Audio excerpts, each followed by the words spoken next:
सत्ता में। लेकिन सबसे पहले बात करते हैं धर्म के नाम पर नफरती प्रवचन देने वाले जाकिर नाइक की, जो भारत का भगोड़ा तो है ही, पिछले 1 महीने से पाकिस्तान की कट्टर ज्ञान यात्रा पर है। कट्टर ज्ञान यात्रा इसलिए क्योंकि पाकिस्तान के जिस शहर में भी वो जा रहा है, कट्टरता फैला रहा है। जिस शहर में भी वो अपना ज्ञान दे रहा है, वहां युवाओं को ब्रेन वॉश करने का कार्यक्रम शुरू हो रहा है। इस बीच उसके नए रिश्ते भी सामने आ रहे हैं। इसी यात्रा का एक वीडियो इस वक्त आपको हम टीवी स्क्रीन पर दिखा रहे हैं। ये वीडियो कल रिकॉर्ड हुआ और ये वीडियो बता रहा है कि जाकिर नाइक आतंक के प्रति कितना लचीला है। जाकिर नाइक पाकिस्तान में आतंकी संगठनों के कमांडरों से गले मिल रहा है। ये वीडियो लाहौर का बताया जा रहा है, जहां जाकिर नाइक ने खूंखार आतंकियों से ऐसे हाथ मिलाया और इस तरह उन्हें गले लगाया जैसे वो जाकिर नाइक के बहुत करीबी हों। पाकिस्तान में मेहमान बनकर जाकिर नाइक खूंखार आतंकियों से गले मिल रहा है। खूंखार आतंकी उसके स्वागत में ऐसे बिछे हुए हैं जैसे जाकिर नाइक आतंकियों का बौद्धिक बॉस हो, गुरु हो, जबकि पाकिस्तान के हुक्मरान अपने मेहमान जाकिर नाइक की इन गतिविधियों पर खामोश बैठे हैं।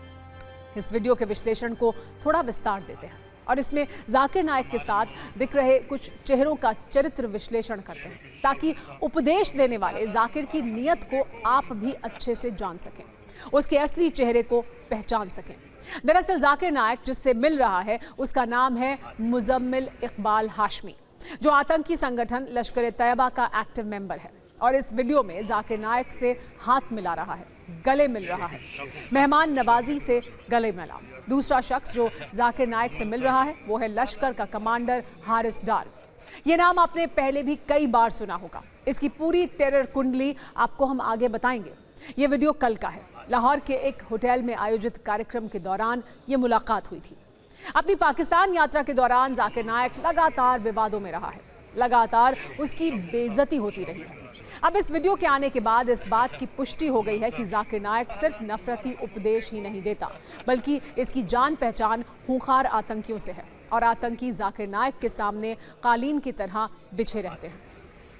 सत्ता में आपको भारत के मोस्ट वांटेड और भगोड़े जाकिर नाइक के बेइज्जती वाले कई एपिसोड हम दिखा चुके हैं, जिसमें पाकिस्तान में रहने वाले एक सनातनी विद्वान ने भरे मंच पर जाकिर नाइक की तसल्ली बख्श धुलाई की थी। इसके बाद इस्लामाबाद में पश्तूनी लड़की पलोशा ने जाकिर नाइक से ऐसा सवाल पूछा जिससे वो बुरी तरह तमतमा गया था और उसी लड़की से माफी मांगने के लिए कहने लगा।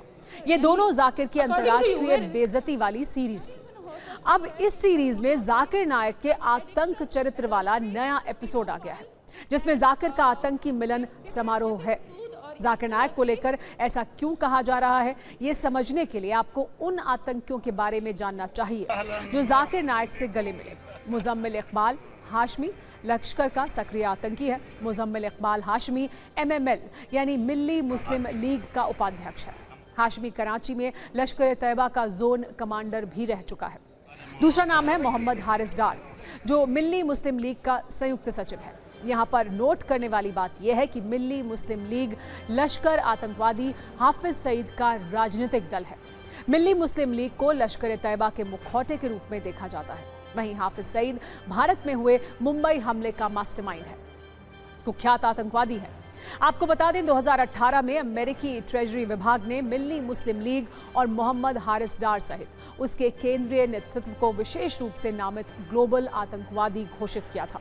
वो अक्सर सार्वजनिक समारोह में भड़काऊ बयान देता रहता है। मतलब आप ये समझिए कि लाहौर के कार्यक्रम में एक मंच पर भारत का भगोड़ा जाकिर नाइक भी था और भारत को लहूलुहान करने की साजिश रचने वाले आतंकी भी थे। इस तरह जाकिर नाइक बार बार खुद ये बता रहा है कि वो क्या है और कितना खतरनाक है। पाकिस्तान को शांति के कबूतर उड़ाने और डायलॉग मारने से पहले इन तस्वीरों को देखकर आत्ममंथन करना चाहिए। सत्ता में अब बात दिल्ली की, जो दिवाली से 13 दिन पहले ही गैस चेंबर बन गई है। जहां दिवाली का जिक्र इसलिए क्योंकि आपने गौर किया होगा, दिल्ली NCR की हवा खराब होते ही पटाखों से प्रदूषण वाले प्रचुर ज्ञान की मात्रा अचानक बढ़ जाती है। लेकिन फिलहाल ना तो अभी दिवाली है ना पटाखे। इसीलिए सवाल है, अभी से दिल्ली वालों की आंखों में चुभन और सीने में जलन क्यों है और लोग साफ हवा के लिए मोहताज क्यों हैं? वैसे आप सभी न्यूज़ मित्र ऋतुओं के बारे में जरूर जानते होंगे। आमतौर पर 12 महीने में 6 ऋतुएं आती हैं, जिनमें शीत ऋतु, वसंत ऋतु, ग्रीष्म ऋतु, वर्षा ऋतु, शरद ऋतु और हेमंत ऋतु शामिल है। लेकिन देश की राजधानी दिल्ली और उससे सटे एनसीआर में हर वर्ष अब 6 नहीं बल्कि 7 ऋतुएं आती हैं, और इनमें से एक ऋतु का नाम है प्रदूषण, क्योंकि प्रदूषण अब दिल्ली में एक वार्षिक मौसम बन गया है। आमतौर पर पूरे देश में लोग अलग अलग मौसम के हिसाब से ही तैयारी करते हैं, लेकिन दिल्ली वालों की तैयारी थोड़ी अलग होती है। जब सर्दी आती है तो लोग गर्म कपड़े निकालते हैं, गर्मी में हल्के कपड़ों का इस्तेमाल करते हैं। जब बारिश होती है तो छाता और रेनकोट निकाल लिया जाता है। लेकिन जब दिल्ली में प्रदूषण वाली ऋतु आती है तो यहाँ के लोग मास्क निकाल लेते हैं, घर में एयर प्यूरिफायर लगाने का काम शुरू हो जाता है। हालांकि ये तस्वीर देश की राजधानी में अभी से दिखने लगी है। हालांकि इस बार दिल्ली एनसीआर वालों की मुश्किल सिर्फ जहरीली हवा ही नहीं है, बल्कि हवा के साथ पानी और झाग वाला संकट भी दिल्ली पर टूटा है। दिल्ली में एयर क्वालिटी इंडेक्स के मीटर ने सरकार के प्रदूषण में सुधार वाले दावों को बहुत पीछे छोड़ दिया है, तो दूसरी ओर यमुना नदी को साफ करने वाले सारे दावे भी झाग बनकर उसकी सतह पर आ गए हैं। यानी जहर सिर्फ हवा में ही नहीं है बल्कि पानी में भी है, और दिल्ली में अब इसी प्रदूषण वाली हवा और झाग पर सियासी आग लगी हुई है। पहले दिल्ली की उस जहरीली हवा की बात, जिसका दोष दिवाली और पटाखों पर फोड़ने की एक वार्षिक परंपरा चलाई जाती है, लेकिन इस बार दिवाली को लेकर एजेंडा चलाने वालों का काम थोड़ा खराब हो गया है, क्योंकि ये त्योहार अभी दूर है, लेकिन अभी से दिल्ली की हवा दम घोंटने लगी है और हालात हर दिन और खराब हो रहे हैं। दिल्ली के अलग अलग इलाकों में आज प्रदूषण का स्तर 300 से 400 के बीच दर्ज किया गया है। ये वो लेवल है जिसे एयर क्वालिटी इंडेक्स के हिसाब से बहुत खराब माना जाता है। आज सबसे ज्यादा खराब हालात दिल्ली के आनंद विहार, रोहिणी और मुंडका इलाके में दिखे। इसके अलावा बवाना, बुराड़ी, द्वारका, सेक्टर 8 और जहांगीरपुरी जैसे इलाकों में भी पोल्यूशन का कांटा 300 और 350 का आंकड़ा छूता रहा। दिल्ली के दूसरे इलाकों में भी आज एयर क्वालिटी इंडेक्स के खतरे का अलार्म बजता रहा और प्रदूषण का स्तर सामान्य से करीब 5 से 6 गुना ज्यादा रहा। ये बात और है कि दिवाली के पटाखे एक बार फिर से सरकार, सिस्टम और सत्ता के लिए सॉफ्ट टारगेट हैं। इन पटाखों पर दिल्ली में पहले से पाबंदी लगा दी गई है, लेकिन एक दूसरे को दोष देकर सियासत चमकाने वाले नेताओं की नींद अभी पराली पर नहीं टूटी है। दरअसल दिल्ली एनसीआर की हवा में अभी से जहर घोलने की असली जिम्मेदारी वो पराली ही है, जो दिल्ली से सटे राज्यों में धुआंधार तरीके से जलाई जा रही है। और पराली के इस काम के जरिए कैसे दिवाली को बदनाम करने वाला एजेंडा चलाया जाता है, इसे आप समझिए। एक रिपोर्ट के अनुसार सिर्फ 15 सितंबर से 13 अक्टूबर के बीच 6 राज्यों में पराली जलाने की 1875 घटनाएं हो चुकी हैं। इनमें अकेले 872 घटनाएं सिर्फ पंजाब में हुई हैं। हरियाणा में पराली जलाने की 468 घटनाएं दर्ज की गई हैं, जबकि यूपी में 398 जगहों पर पराली जलाई गई है। और ये वो राज्य हैं जो या तो दिल्ली से सटे हुए हैं या उसके बहुत करीब हैं, और यहाँ से उठने वाला धुआं दिल्ली को गैस चेंबर बना रहा है। हैरानी की बात यह है कि इस पराली को लेकर सुप्रीम कोर्ट भी बार बार चिंता वाली घंटी बजा रहा है, लेकिन इस घंटी की आवाज सियासत के शोर में बार बार दब रही है। 2 दिन पहले ही सुप्रीम कोर्ट ने पराली पर पंजाब सरकार, हरियाणा सरकार और प्रदूषण पर नियंत्रण करने वाली संस्था को फटकार लगाई थी। कोर्ट ने यह कहा था कि commission for air quality management बिना दांतों का बाघ है। पंजाब और हरियाणा की सरकारों ने पराली जलाने वालों पर कोई भी एक्शन नहीं लिया है। कोर्ट ने आदेश दिया कि commission for air quality management Punjab और हरियाणा सरकार के अधिकारियों पर कार्रवाई करे। सुप्रीम कोर्ट ने 23 अक्टूबर को पंजाब और हरियाणा के चीफ सेक्रेटरी को तलब भी किया है, जिन्हें यह जवाब देना होगा कि पराली जलाने के खिलाफ आखिर कार्रवाई क्यों नहीं की गई है। गौर करिएगा, कोर्ट ने जिस पंजाब और हरियाणा का जिक्र किया है, वहां की सत्ता संभालने वाली पार्टियों के बीच फिलहाल प्रदूषण पर आरोपों के ट्रांसफर वाला खेल चल रहा है।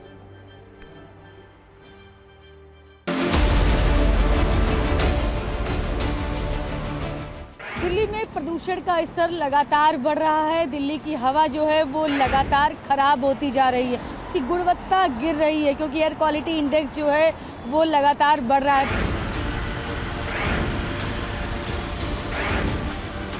आपने पिछले साल भी यहाँ पर आए थे, तब भी ताला लगा था, और इस बार भी आप आए, क्यों, क्या वजह है, क्या लगती है आपको?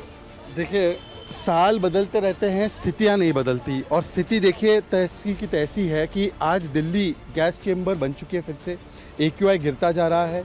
पंजाब में पराली जलना शुरू हो गई है। अरविंद केजरीवाल और आम आदमी पार्टी कहती थी पंजाब की पराली मुख्य कारण है दिल्ली के प्रदूषण का। उसके ऊपर उन्होंने क्या कार्रवाई की, सरकार आ गई है। बायोडिकम्पोजर का क्या हुआ, कुछ नहीं पता।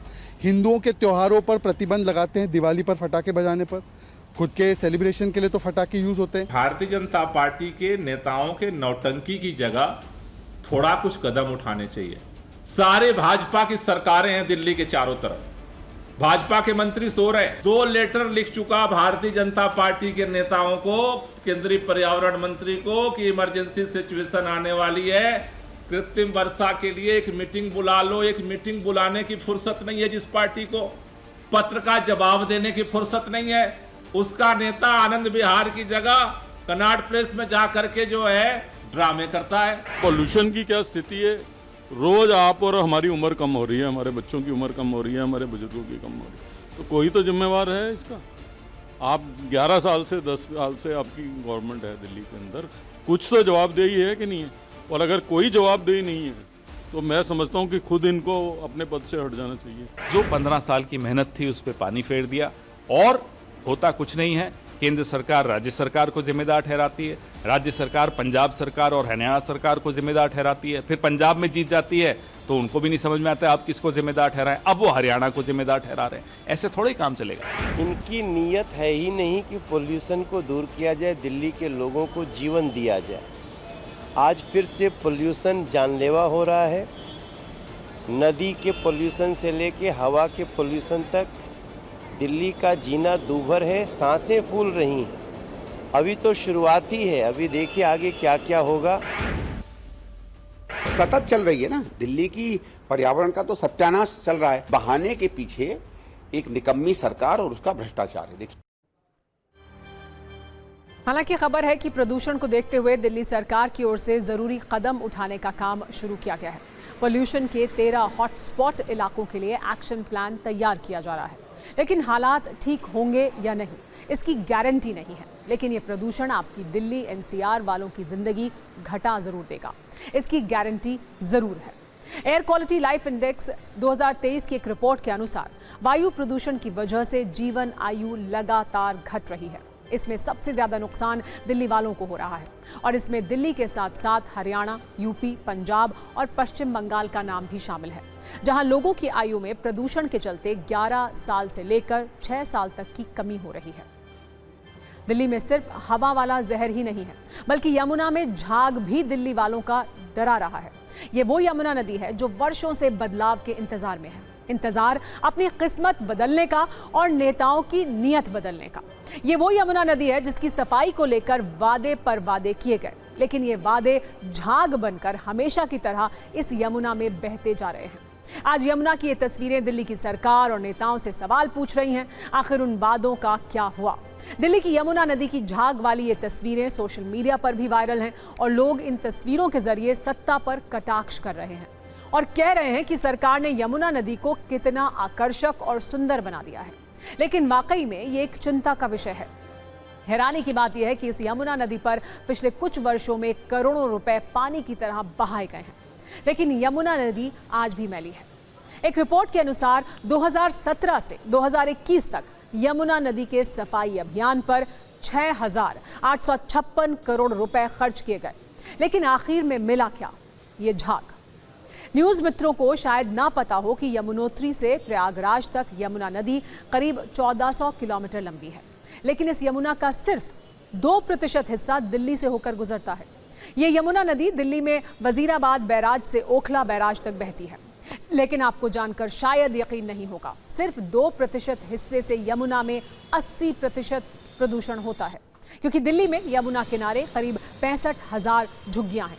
यमुना के किनारे करीब 4 लाख की आबादी रहती है, और दिल्ली में करीब 600 टन कचरा इस यमुना नदी में मिलता है।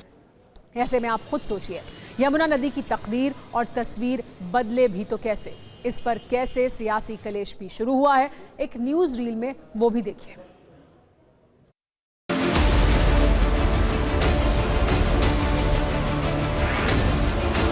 पूरे यमुना नदी पे एक टॉक्सिक फोम की उजली परत आपको साफ तौर से दिखाई दे रही है।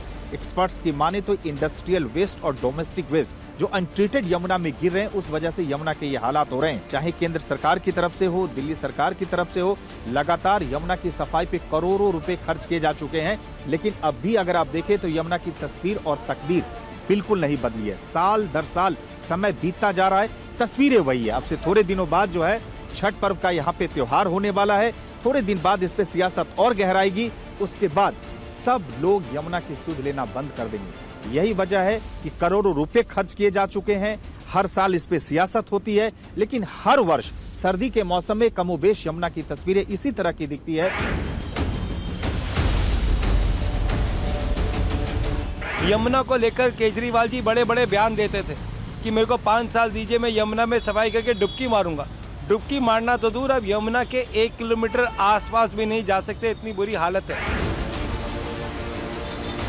यमुना में वो कहते थे मैं खुद नहाऊंगा, लेकिन वो दिन कब आएगा केजरीवाल साहब? जश्न पर पटाखे चलाते हैं, लेकिन आपको भूल जाता है कि दिवाली के पटाखों पर आपको पोल्यूशन दिखता है। सत्ता में अब बात करते हैं उस धमकी की जो बॉलीवुड एक्टर सलमान खान को दी गई है। और ये कोई फिल्मी कहानी नहीं है जिसमें सलमान खान लाइट, कैमरा और एक्शन के साथ किसी नायक की तरह एंट्री करेंगे और सारे गुंडों की धुलाई कर देंगे। ये असल जिंदगी की वो कहानी है जिसमें असली गोली है, असली दुश्मनी है और मौत भी हो रही है। इसका ट्रेलर पूरा देश आज से सिर्फ 7 दिन पहले सलमान खान के परम मित्र बाबा सिद्दीकी की मौत के रूप में देख चुका है। अब पिछले 24 घंटे से उस मैसेज की चर्चा हो रही है जो सलमान खान के नाम पर है। इस धमकी के बाद सलमान खान को एक्स्ट्रा सुरक्षा दी गई है। आपको बताते हैं सलमान को मिले मौत वाले पैगाम की पूरी कहानी क्या है। कल दोपहर 12:30 पर और दोपहर 1:45 पर मुंबई की ट्रैफिक पुलिस के व्हाट्सएप पर एक मैसेज आया जो सलमान खान के लिए था। इसमें लिखा था, जान बचानी है तो 5 करोड़ दो, दुश्मनी खत्म करना चाहते हैं तो पैसा भेज दें। यह भी लिखा था कि चेतावनी को हल्के में लेने की कोशिश ना करें, बात नहीं मानी तो बाबा सिद्दीकी से भी बुरा हाल होगा। सोचिए, पुलिस के पास मैसेज आता है, वो भी सलमान खान के लिए, और इस मैसेज के जरिए सरेआम धमकी दी जाती है, वो भी मुंबई ट्रैफिक पुलिस के व्हाट्सएप नंबर पर। सलमान खान के लिए सबसे परेशानी की बात तो यह है कि मैसेज भेजने वाला खुद को लॉरेंस गैंग का करीबी बता रहा है और उसने कहा है कि जान बचानी है तो 5 करोड़ रुपए दो। फिलहाल मुंबई ट्रैफिक पुलिस की तरफ से वर्ली पुलिस स्टेशन में शिकायत दर्ज करवा दी गई है। पुलिस इस पूरे मामले की जांच कर रही है। इस धमकी के बाद सलमान खान के घर की सुरक्षा बढ़ा दी गई है। सलमान के घर के बाहर तैनात पुलिस वालों की संख्या बढ़ा दी गई है। इसके अलावा सलमान खान के पनवेल फार्म हाउस की भी सुरक्षा को बढ़ा दिया गया है, जहां बाबा सिद्दीकी मर्डर के बाद पहले से ही अलर्ट था। इस पर आपको एक न्यूज रील दिखाते हैं, फिर इस कुंजी के कुछ और पन्ने भी पलटेंगे।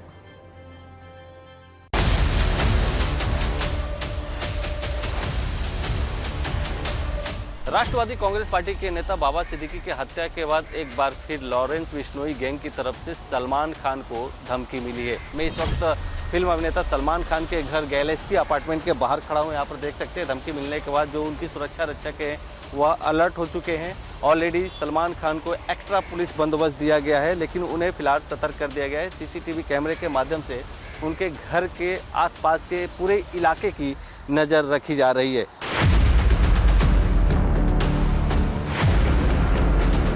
बता दें कि धमकी देने वाले ने सलमान खान और लॉरेंस बिश्नोई के गैंग के बीच चल रहे विवाद को ख़त्म करने के लिए 5 करोड़ रुपए की मांग किया है। इतना ही नहीं, जो मैसेज मिला है मुंबई ट्रैफिक पुलिस को मैसेज आया है इस तरह का लॉरेंस बिश्नोई के आदमी की तरफ से, और उसमें ये भी कहा गया है कि जो यह धमकी वाला मैसेज है इसे हल्के में नहीं लिया जाए, नहीं तो जो बाबा सिद्दीकी का हुआ उससे भी बुरा हाल सलमान खान को होगा।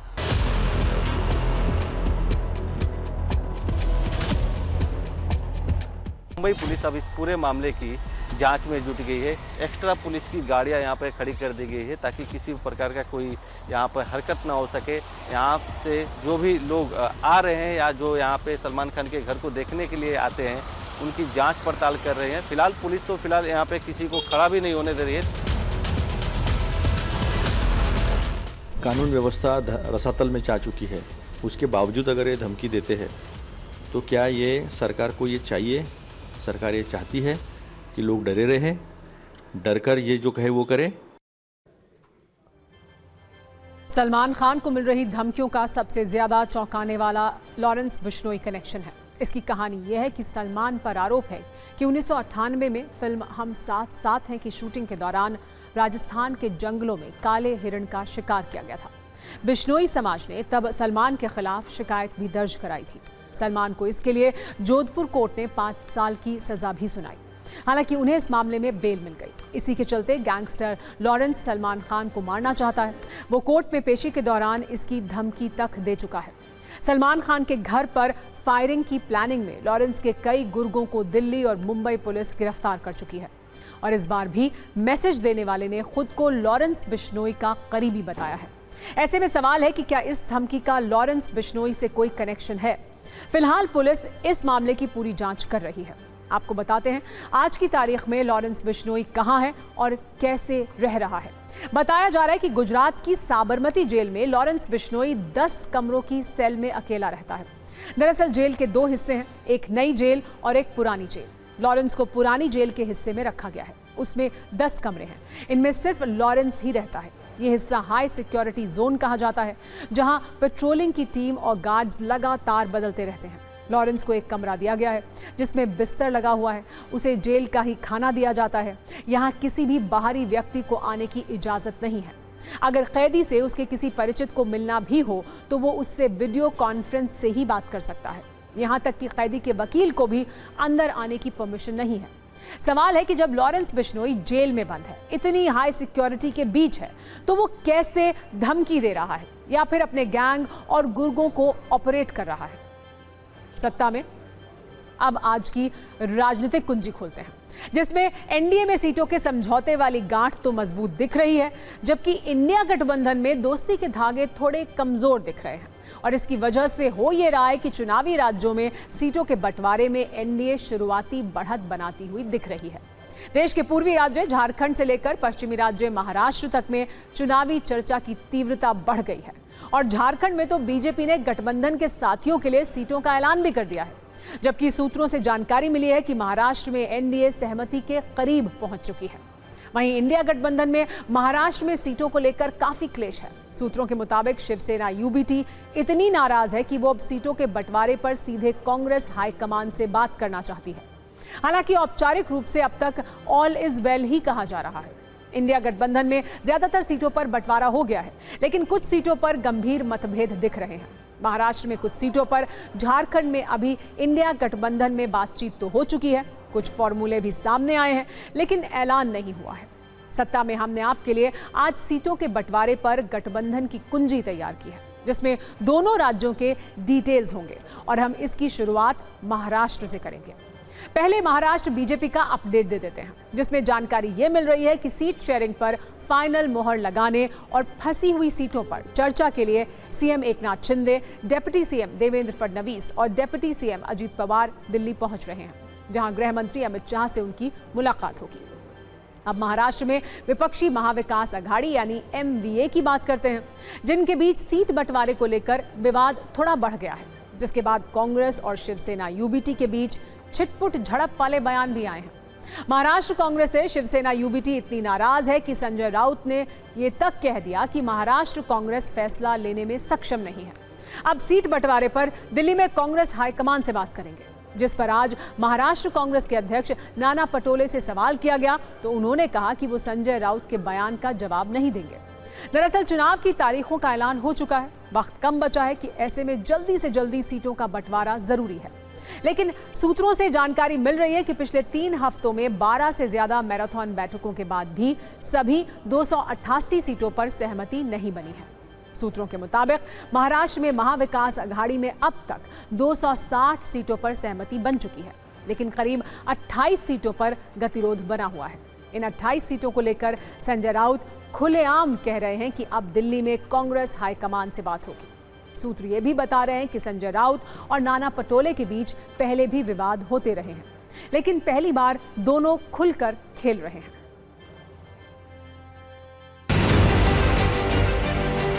20 से 25 जगह जो है उसमें हाईकमांड डिसीजन लेंगी और कल नहीं तो परसों हमारी फाइनल यदि अलायंस की डिक्लेयर हो जाएगी। महाराष्ट्र के नेता है वो निर्णय लेने में सक्षम नहीं है, ऐसा मुझे लगता है कि बार बार उनको दिल्ली में लिस्ट भेजनी पड़ती है, फिर चर्चा होती है। अब वो समय निकल चुका है। कुछ सीटें हैं जिनके ऊपर सभी 3 पार्टी दावा करती है।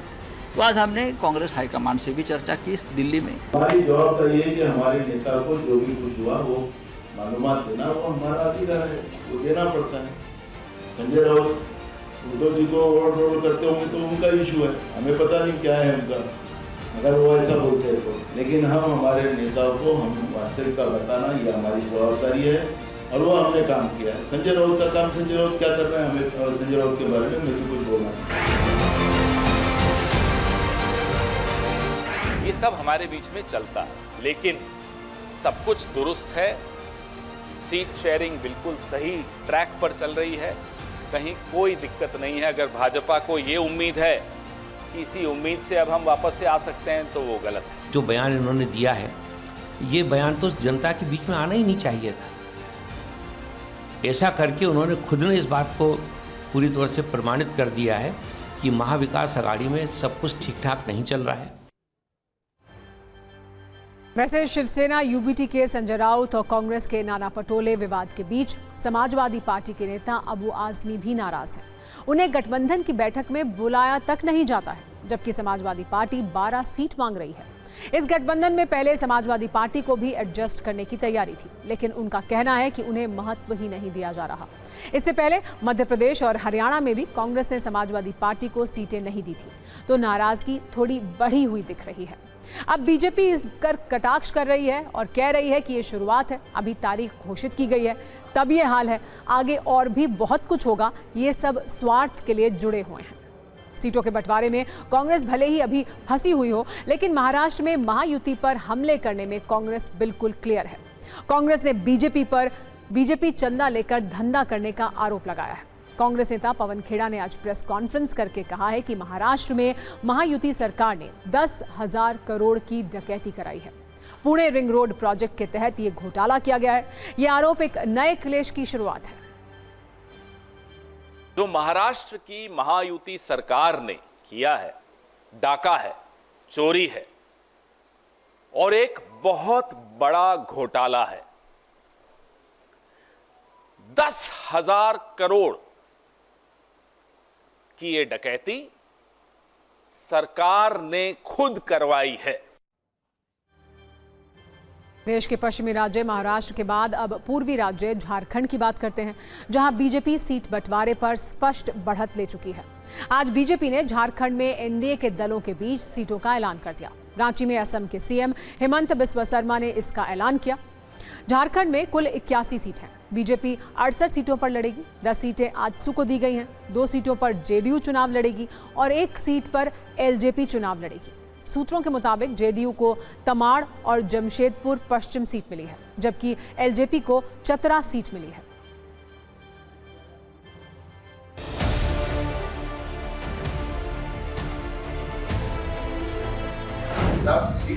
आजसू लड़ेगा और हम लोगों को अपेक्षा भी होगा कि आजसू अपना उम्मीदवार यही 10 सीट में घोषित करे। जमशेदपुर वेस्ट और तमाड़ जनता दल क्यों लड़े? लोक जनशक्ति पार्टी 1 सीट में चुनाव लड़ेगा।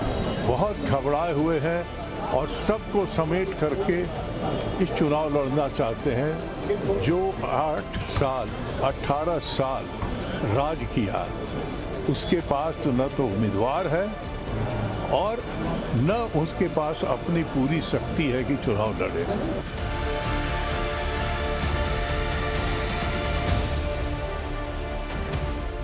आपस में चर्चा हमारी पूरी हो चुकी है। सीट शेयरिंग पर भी सहमति है और जल्दी हमारे उम्मीदवार घोषित होंगे। चुनाव के अभियान में हम कूदेंगे। 3 राउंड हमारे आपस में बातचीत हुई।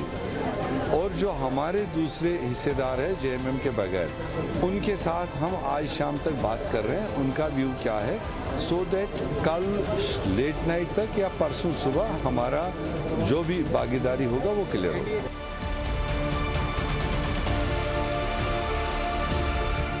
पूरे राज्य की कमोबेश भावना यही है कि दोनों दलों को साथ में देखना चाहती है, और जब दोनों दल साथ में होते हैं तो राज्य और राज्य की जनता के अनुकूल भावना के अनुकूल परिणाम भी आते हैं।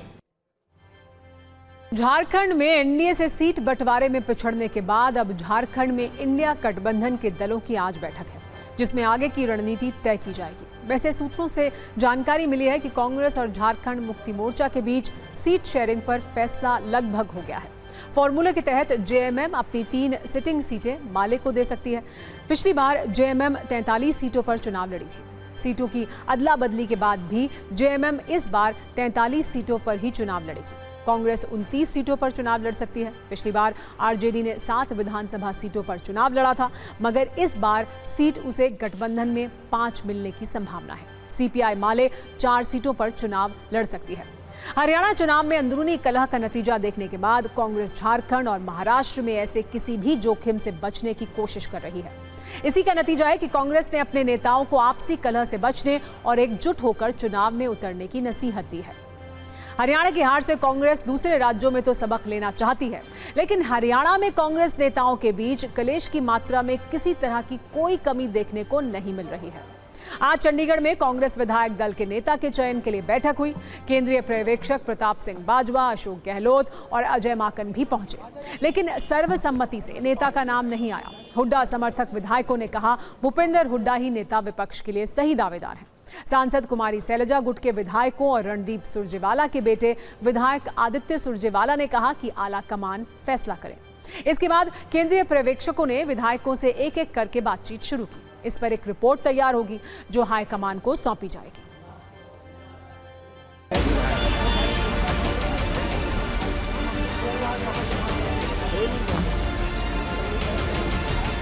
हुड्डा साहब ने मीटिंग शुरू होते ही एक लाइन का प्रस्ताव रखा कि सीएलपी लीडर जिसको हाईकमान चाहेगा वो होगा, जिसका उदय भान जी ने समर्थन किया और सभी एमएलए ने उसका समर्थन। हमने